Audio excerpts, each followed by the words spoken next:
Court भी कह चुका है कि आदिवासियों की जमीन सरकार द्वारा हड़पे जाने से नक्सलवादी पैदा होते हैं। ऐसे में रायपुर सेंट्रल जेल में सहायक जेल अधीक्षक वर्षा डोगरे की एक फेसबुक पोस्ट से विवाद बढ़ गया है। वर्षा डोगरे ने फेसबुक पोस्ट में बस्तर के हालात को लेकर सरकार को कटघरे में खड़ा किया है।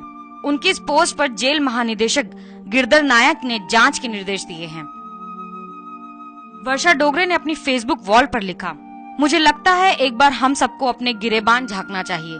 सच्चाई खुद ब खुद सामने आ जाएगी। घटना में दोनों तरफ से मरने वाले अपने देशवासी हैं, भारतीय हैं, इसलिए कोई भी मरे तकलीफ हम सबको होती है। पूंजीवादी व्यवस्था को आदिवासी क्षेत्रों में लागू करवाना, उनके जल जंगल जमीन को बेदखल करने के लिए गांव का गांव जला देना, आदिवासी महिलाओं के साथ दुष्कर्म, आदिवासी महिला नक्सली है या नहीं ये जानने के लिए उनके स्तनों को निचोड़कर देखा जाता है। टाइगर प्रोजेक्ट के नाम पर आदिवासियों को उनके जल जंगल जमीन से बेदखल करने की रणनीति बनती है, जबकि संविधान की 5वीं अनुसूची के अनुसार किसी सैनिक या सरकार को इसे हड़पने का हक नहीं है। आखिर ये सब कुछ क्यों हो रहा है? नक्सलवाद का खात्मा करने के लिए लगता नहीं। फेसबुक पर वर्षा की पोस्ट पर आए ज्यादातर कमेंट में उनकी बातों का समर्थन किया गया। ज्यादातर लोगों ने लिखा कि बस्तर में ऐसा ही कुछ हो रहा है जो आदिवासियों के हित में कदापि नहीं है। कुछ कमेंट्स में ये भी कहा गया है कि सरकार बस्तर से माओवाद की समस्या का हल तलाशना नहीं चाहती। जगदलपुर जेल में करीब 4 साल पदस्थ रही वर्षा ने लिखा कि मैंने खुद बस्तर में 14 से 16 साल की आदिवासी बच्चियों को देखा है, जिन्हें थाने में महिला पुलिस को बाहर कर निवस्त्र किया गया और प्रताड़ना दी गई। उनके दोनों हाथों की कलाइयों और स्तनों पर करंट लगाए गए। मैं सिहर उठी थी।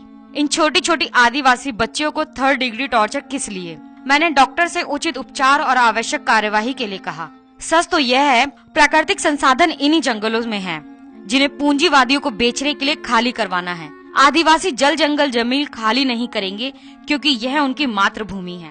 वे माओवाद का अंत तो चाहते हैं, लेकिन जिस तरह से देश के रक्षक ही उनकी बहु बेटियों की इज्जत उतार रहे हैं, उनके घर जला रहे हैं, उन्हें फर्जी केसों में 4 दीवारी में सड़ने के लिए भेजा जा रहा है, आखिर वो न्याय के लिए कहाँ जाए? ये सब मैं नहीं कह रही, बल्कि सीबीआई रिपोर्ट कहती है। सुप्रीम कोर्ट कहती है, जो भी आदिवासियों की समस्या के समाधान की कोशिश करते हैं, चाहे वह मानवाधिकार कार्यकर्ता हो, चाहे पत्रकार, उन्हें फर्जी माओवादी केसों में जेल में ठूस दिया जाता है।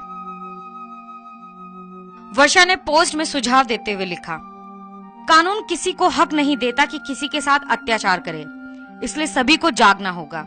राज्य में 5वीं अनुसूची लागू होनी है। आदिवासियों का विकास आदिवासियों के हिसाब से होना चाहिए। उन पर जबरदस्ती विकास न थोपा जाए। जवान हो या किसान, सब भाई भाई हैं। एक दूसरे को मारकर न शांति स्थापित होगी और न ही विकास। हम भी सिस्टम के शिकार हुए, लेकिन अन्याय के खिलाफ जंग लड़े। षड्यंत्र रचकर तोड़ने की कोशिश की गई, रिश्वत का ऑफर भी दिया गया। हमने सारे इरादे नाकाम कर दिए और सत्य की विजय हुई। Bureau report, national Dastak.